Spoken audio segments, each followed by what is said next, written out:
Hey buddy, Ryan here from Android Calls. I'm going to do my review on the Blackberry KEYone. Now this is the newest BlackBerry device that's out there, built by TCL. Nice little device. It comes with a charger, headphones. Don't see that coming much very often.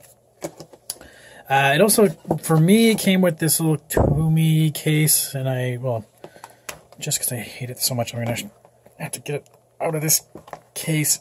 I just want to demonstrate how bad a case this thing is. Oh, God, this thing is so terrible.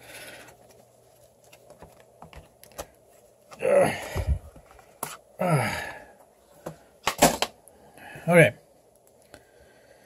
So, I really like the design of this phone. It's got a nice rubberized back here, good for gripping. It is like the perfect size for holding in your hand.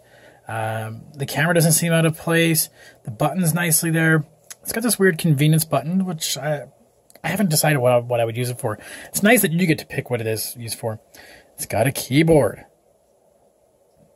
Who loves a keyboard? We'll talk about that later. The neatest thing of all is I like that it has the space bar. Actually is the fingerprint sensor. So if I turn this off again, bring it up, see little lights up there? It's telling you, put your finger there. And it works pretty good, I gotta say.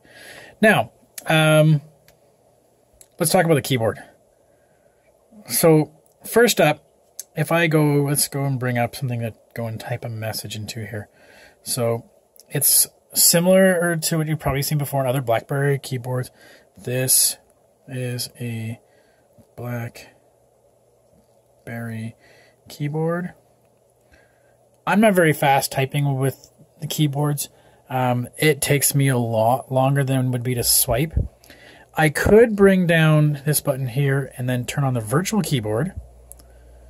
Because I personally really like to have Gboard. So, and I'd have to get all the features I'd have the Gboard, I'd have to have it up there. And so it already turns a small screen into a very small screen.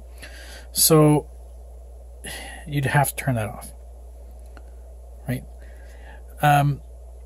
So when you type, make it a little bit faster. You can do this, and if you see that that's going to be correcting, I can just swipe up. Is a test of the broadcasting system. Yep. So I personally find myself going much slower with this keyboard than I would be on a virtual keyboard, but that's just me. I really like the design. I really like the curve on it. I don't know why. But anyways, so typing away on the keyboard, I find often that, so often when I'm type, and if I go, oh, accidentally sometimes we'll click the button. Oh, I'm going to bring it back. So I'll have to, and I'll accidentally sometimes hit buttons accidentally. I mean, I'm doing it very dramatically, but when I'm typing away, it often does happen. So that's kind of a pain for me. I noticed that a fair bit, and I often was getting mishits doing that kind of stuff. So I don't know. For me, it doesn't suit my needs. Maybe for you. Aside from the keyboard, let's talk about the other devices about it. So aside from the keyboard, it does have built-in the Blackberry Hub. Where is the hub? I had to disable it because it just was annoying me. Because the software was pretty slow. Alright, I'm not going to set it all up, but what I found with the hub is that often I would get a Gmail email, but then it would show up Gmail and then the hub email. So it was kind of redundant a lot of times. And then there was this software you could get, what was it called? The convenience thing? I don't know. It's a lot of things I found I didn't need to have.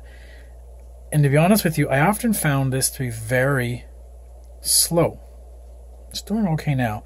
But then again, I have 4 Gmail accounts on here, plus another Exchange, plus several social media. So oftentimes it would be very slow, I would find. And I have to reset it once in a while just to sort of, freshen it up a little bit. So, what are some of the features it does have? I gotta say, was kind of cool. I don't know why you'd ever would need this though, is a feature called Privacy Shade. Hit this and you can say, well, I'm just going to look at this. And I can adjust, you know. So as soon as you let go of it, it goes away. What's going on in my meeting tomorrow? Oh, yeah, it's kind of neat. It could be just a little... Ooh, that's... I mean, it's pretty... I don't know if it's useful or is it just lame or what. You can just help dark or whatever it is. I think it's a pretty cool little feature. Get rid of it. So let's go in there, because remember, BlackBerry is all about being secure. What else we got to talk about here? Keyboard, essentially keyboard. I do like the launcher. I mean, the launcher is that we have, you know, a standard kind of looking launcher, but then you can swipe over for your widgets and shortcuts. That's kind of neat. But you ever notice when you go around here that these little things have little dots underneath them? So that means if you flick upwards on one, it brings you into basically it's a widget, and you can go through the widget without having to actually have space in them for the widget. Same with Gmail. I can go through my Gmail and, oh, okay. So that's pretty cool. I kind of like that feature. That's really nice. I'd like to be able to see something like that outside of that, you know. So that is a pretty cool feature. I gotta admit, that is really nice. Now, is that maybe what's causing it to slow down? I do notice that it often, especially when you would swipe to go differently. Again, I recently just rebooted this one. This is kind of neat. I like how they have the recent buttons, and you can set that in here. So it was gestures? No. Convenience key? No. More? Nope. Display? Well, there's that thing I was going to talk about, productivity tab.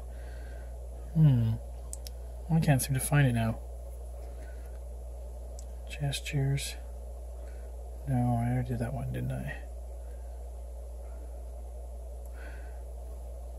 Let's say multi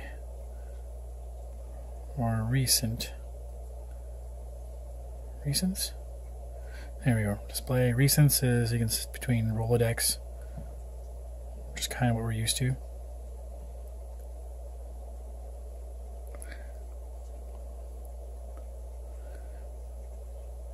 Tiles, which does like that, or the masonry, which is I kind of like masonry. It's kind of neat that just the size.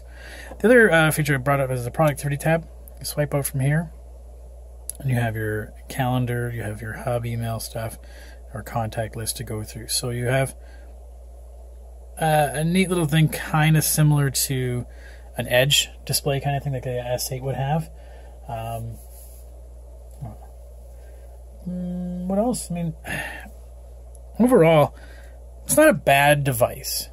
I find the keyboard slows me down, and it's just taking up. I'd rather have more screen. The camera is pretty good. It's not great. I mean, nice to be able to easily adjust, kind of like the Moto, where you can adjust that part there for the exposure. It doesn't tell you what the resolutions are going to be. You know, when you want to check the other sizes, but nobody really cares these days. You've got some neat little features there. And then again, the photos are not too bad out of it. What's kind of nice is that, you know, pretty much everything is stock, so it comes with Google Photos instead of its own little photo app. But again, there's a lot of apps on here that you'd have to sort of, again, if you want, do I want BBM? Do I need DTEC? Do I need, you know, all these things from BlackBerry? For the most part, most people don't, but that's just my personal opinion. It handles okay. I'm not super, to be honest with you, actually most of it was very slow. It's okay now because I haven't really loaded a lot of things. When I start loading some things up, like this is pretty slow, for me at least. Like that's pretty slow, and then now it just starts whipping back and forth between them. Okay, let's go to keep. Let's go from keep, Gmail. Like, it would be really, really slow, I would notice. I don't even want to load up the games because I notice it can be a little bit slower. Like, I find it really slow and laggy. And if this was my work device, I probably wouldn't care. But this is a device I want to have as my everyday device. It'll be very slow and it would be annoying to me. I'd be more than happy to have this as my work phone. So my work phone, I just need to get my emails, answer text messages. But even then, I find, again, it's slow to type. Anyways, up to you guys to determine. I mean, I really cannot complain about the quality of the build. This is really nice. The battery life, my last testing was showing it was going to get about, 23 hours of battery. And that's about almost 5 hours of screen. So that's some really good screen time, really good battery life. So good for that. But yeah, up to you to see whether or not this is, I guess it really breaks down, do you want the keyboard or not? If you want the keyboard, you're going to make some sacrifices, unfortunately. Okay, I'll have a full review on the website. If you have any questions, just shoot me an email. Thanks.